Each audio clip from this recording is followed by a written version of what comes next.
Vou fazer uma palestrinha aqui, uma conversinha com vocês. Quando eu tinha 3, 4 anos de idade, que eu fui para o Jardim da Infância, que eu cheguei na escola, eu ficava com as meninas. Era uma escola mista, tinha as meninas e tinha os meninos. Eu ficava com as meninas, porque ali era meu lugar. Não tinha aquela coisa de eu sou, meu corpo está errado, não tinha nada disso, era uma criancinha. Meu lugar era com as meninas, era ali o meu universo, o lugar onde eu tinha que estar. Passado um tempo, um coleguinha começou a falar para mim: você é menino, você tem que ficar com a gente, você só fica com as meninas. E eu nem dei pelota para ele. Continuei onde eu tinha que estar. E a professora não ligava. Ele começou a reclamar: professora, ele é menino, tem que ficar com a gente. E a professora não, deixa. Passou, mas isso foi continuando. Um dia ele chamou mais 2 meninos, vieram. Os outros 2 não estavam muito preocupados. Não sei por que esse menino se preocupava tanto com a minha vida. Vieram juntos e aí falaram: professora, olha só, ele é menino, tem que ficar com a gente. A professora, depois de um tempo, viu que aquilo estava ganhando vulto, o problema estava se tornando um problema maior, falou para mim: você é menino, você tem que ficar com os meninos. Aquilo para mim foi uma violência. Eu não queria mais ir para a escola, eu brigava com a minha mãe que eu não queria ir, ela me obrigava a ir. E como ela me obrigava a ir, eu entendi que eu ia ter que ir e que eu ia ter que ser o tal do menino. E aí eu passei a performatizar, a fingir, a representar um papel de masculinidade, né, que a gente chama de performance de gênero. Comecei a performatizar, até exageradamente, uma masculinidade que eu, na verdade, não sentia. Que, na verdade, a nossa sociedade, ela reproduz, ela cria, né? A nossa cultura criou, ao longo dos séculos, milênios, valores, né, de comportamento, de vestimenta, etc., que são tidos como masculinos e femininos, né? E eu passei a usar, a me expressar publicamente com aquelas características que eram esperadas de mim, enquanto menino. Mas, dentro de mim, a minha identificação era com o universo feminino. Então, quando eu tinha oportunidade, sozinho em casa, eu vivia a minha feminilidade. Pegava roupas da minha mãe, da minha irmã, me montava escondido. Via ela se maquiando para sair, depois eu ia lá e imitava, né? E assim eu fui levando. Com 6, 7, 8 anos, eu já me montava inteira, trancada no meu quarto. Com 12 para 13 anos, os corpos das meninas começaram a mudar.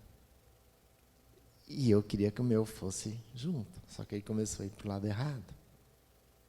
Com 13 para 14, eu vi uma travesti na rua, fui conversar com ela, ela me disse o que ela tomava, eu comprei e comecei a tomar. Pílula anticoncepcional, hormônios. Alguns meses depois, comecei a sentir sensibilidade nos mamilos, né? Começou a formar um carocinho, meus seios começaram a crescer. E na camiseta branca da escola, meu pai percebeu um dia, alguns meses depois, percebeu, falou: o que está acontecendo? Eu falei: não sei. Aí ele me levou no médico, eles sentaram o médico e meu pai na minha frente e começaram a me convencer a parar. Você vai ser menina, você vai ter que, todo mundo vai saber, você vai ter que usar sutiã. Eu falei: isso que eu quero. Meu pai em pânico, né, coitado. Regime militar, gente. Né, mais ou menos, isso aconteceu mais ou menos em 78, mais ou menos, por aí. Eu tinha uns 13 para 14 anos. Eu sou de 64. Nasci no ano certo. E aí, eles me convenceram, porque o médico falou: mas você não quer ter uma família? Você não pretende ter filhos? Eu falei: sim. Mas se você tiver você continuar se hormonizando, você vai ficar estéril, você não vai poder ter filhos. E aí, esse foi o argumento que fez com que eu parasse. Esse foi o argumento que me convenceu a parar de me hormonizar. Só que o resto, continuei levando uma vida dupla, continuei tendo desejo. De vez em quando eu tomava hormônios, de vez em quando eu lembrava, eu tinha vontade. Depois eu lembrava que ia ter um monte de problemas e tudo, eu parava de novo e assim eu fui levando a minha vida. Eu terminei o colegial, entrei na faculdade de Direito na PUC, me formei advogado, arrumei meu primeiro emprego numa das maiores imobiliárias do Brasil. Fiquei lá um tempo, depois veio o Plano Collor, parou todo o mercado imobiliário.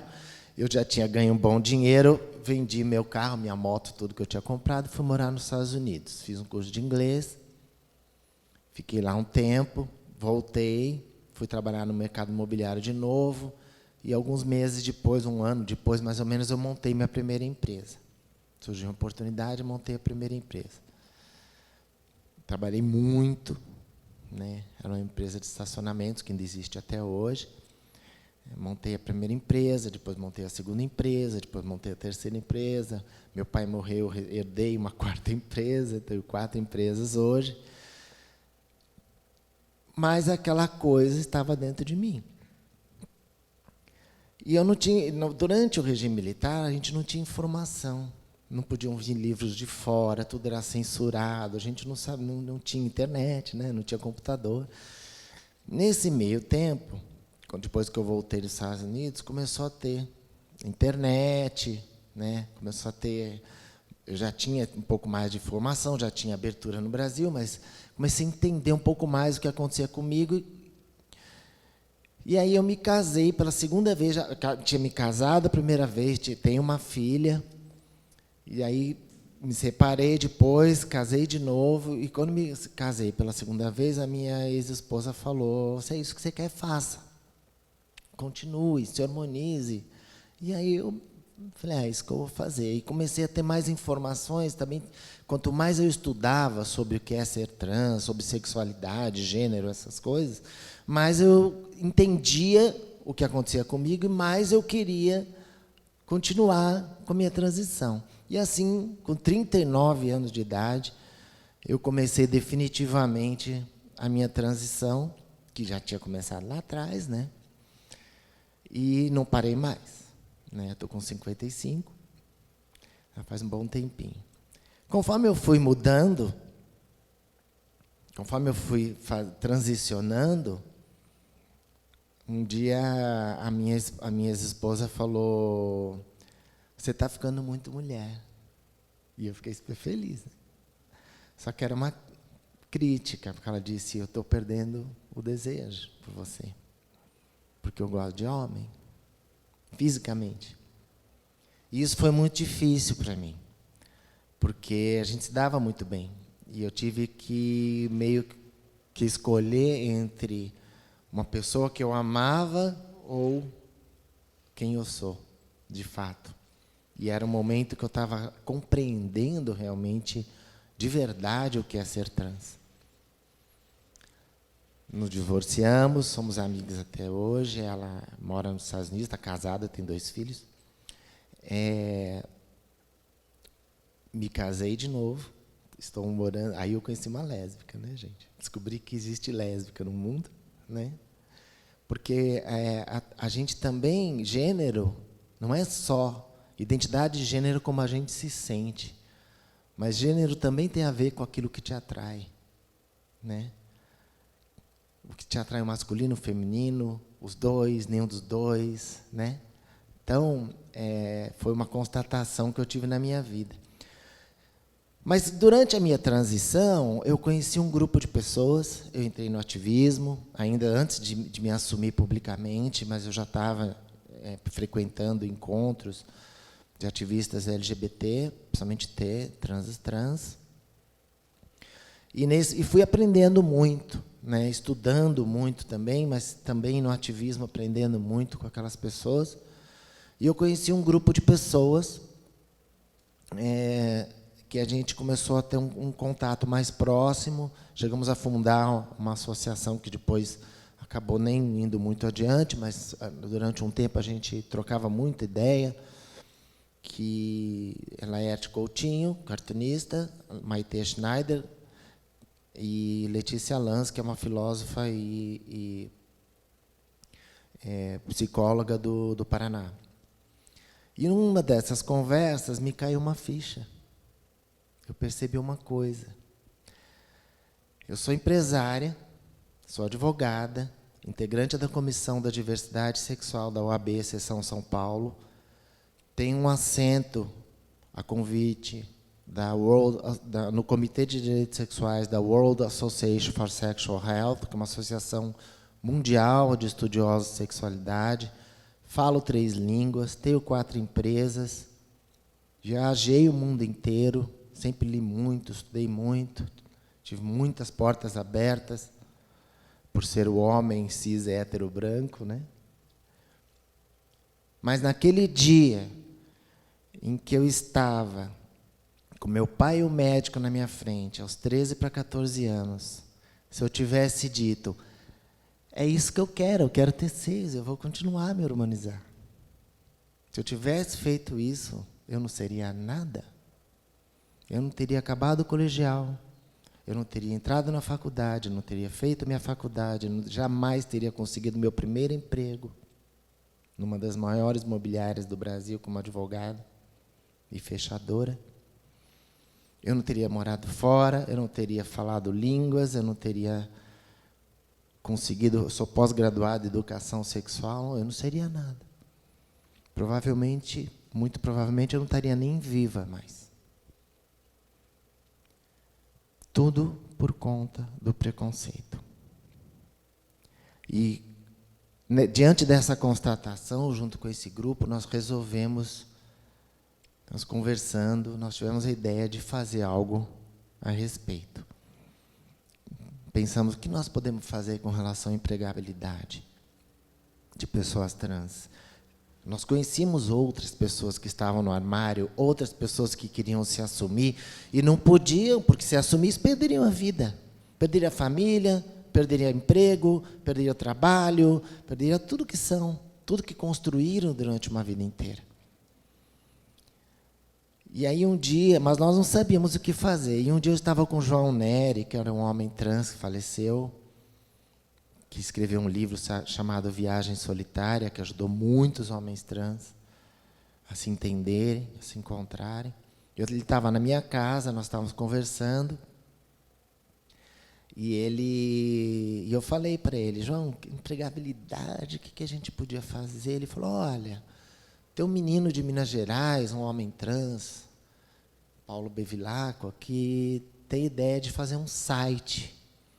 Eu trouxe esse menino para a minha casa, ele ficou aqui hospedado na minha casa 10 dias, trocando ideias do que podia se fazer, como poderia ser esse site. E aí eu juntei mais um grupo de pessoas da UAB, de ativistas e tudo, e nós resolvemos fundar esse projeto Transempregos, que no primeiro momento seria um site, e que depois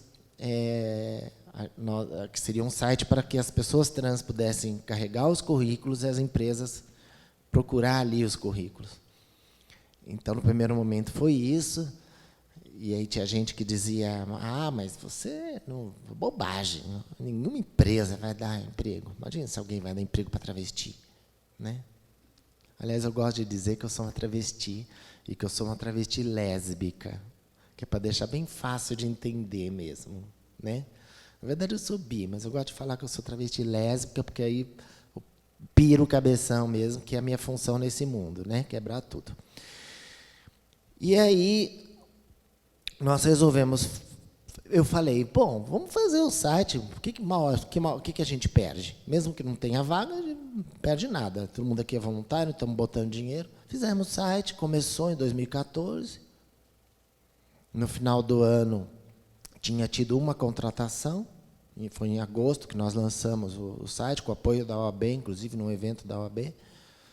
No final do ano, tinha tido só uma contratação, mas eu pensava, se contratar uma, duas, valeu a pena, né? E aí, no final do ano, saiu uma matéria no jornal Estado de São Paulo, meia página, sobre o transemprego. Me procuraram, fizeram uma entrevista. E aí um grupo me procurou, que eles estavam criando, tinham acabado de criar um fórum de empresas multinacionais comprometidas com a diversidade.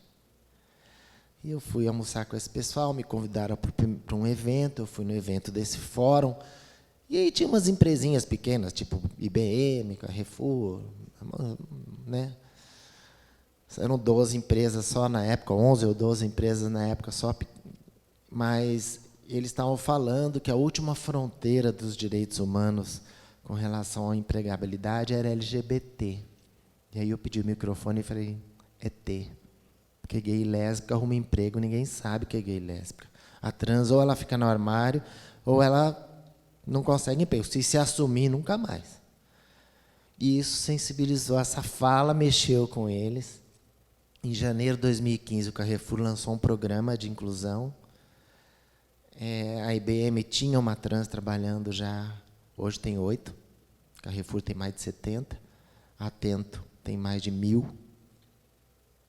E a coisa não parou mais. 2015 foi um ano em que o Brasil começava a ter queda na sua quantidade de empregos, né? Aumento no desemprego, e a gente, 2015, 2016, 2017, piorando, e a gente conseguindo cada vez mais vagas. Hoje, praticamente todos os dias, tem vagas no site, na página do Transempregos, que nós usamos o Facebook, que é parceiro nosso, o Google é parceiro nosso. O Carrefour, hoje são 74 multinacionais no Fórum de Empresas comprometidas com a diversidade. E centenas de empresas nacionais, hoje são, no total, mais de 260 empresas parceiras no total, que já anunciaram conosco, já disponibilizaram vagas e contratam. No início, para muitas empresas que têm receio, a gente faz conscientização, capacitação de RH para saber como lidar com questão. Antigamente tinha questão de nome social, né? Agora a trans vai lá e muda, mas ela pode não querer mudar. Eu não mudei, eu não quis mudar. Eu quis manter o nome social, o meu nome de registro e o nome social, até para dar visibilidade, porque aí já é uma outra questão, né? Eu fui a advogada que conseguiu o direito ao uso de nome social dentro na Ordem dos Advogados do Brasil, aprovada pelo Conselho Federal em Brasília, por unanimidade, inclusive. Eu tenho 2 nomes no meu documento profissional, né? E eu faço questão de ter, que é para dar visibilidade mesmo. Porque eu não sou uma mulher igual a todas as outras. Eu sou uma mulher trans. Como é que eu vou demandar direitos para uma população invisível? Uma população que não existe. Se a mulher trans é igual à mulher cis, a trans não existe, né? E aí, como é que você dá direitos? Como é que você luta por direitos para essa população? Como é que você luta pelo direito dessa pessoa conseguir um emprego se ela não consegue, se ela não for vista como trans? Eu tenho que focar na necessidade que essa específica dessa população. Então, por uma questão política, eu lutei pelo nome social. Depois o Supremo Tribunal Federal concedeu o direito a alterar o nome e o gênero no documento para qualquer pessoa que assim queira, e foi muito bom. Mas eu continuo na luta do mesmo jeito, né, dando visibilidade. A gente precisa ter visibilidade para poder demandar direitos, né? E aí, com relação às empresas, hoje tem muitas empresas que oferecem vaga de jovem aprendiz, que oferecem vaga de estágio, né? Essas empresas multinacionais, principalmente, elas são comprometidas, quando elas dizem comprometidas com a diversidade, geralmente elas têm pilares de raça e etnia, de pessoa com deficiência, de LGBT, de mulher. Então, elas têm vários pilares dentro dessa questão da diversidade. E elas começaram a compreender e perceber que quanto mais diversa a empresa é, mais ela é lucrativa. Então, a consultoria McKinsey lançou uma pesquisa, já fez 3 edições já, em que demonstra que as empresas mais diversas são mais produtivas. E aí existem muitos trabalhos acadêmicos e tudo tentando compreender essa razão, e a razão é muito óbvia, né? Quando a gente engessa ser humano, quando a gente quer um modelo ideal de ser humano, perfeitinho, né? Quem não é, quando a gente fala de diversidade, de minorias, né? Eu tenho um trabalho acadêmico publicado sobre isso. Quem são as minorias? Mulheres. A gente fala minorias, o que significa? São grupos que são menos representados na política, né? Minorias políticas. Então, são grupos que são menos representados nas câmaras, nos congressos, nas assembleias, etc. Governadores, prefeitos, etc. Quem são essas minorias? Mulheres, negros, LGBT, pessoa com deficiência, né?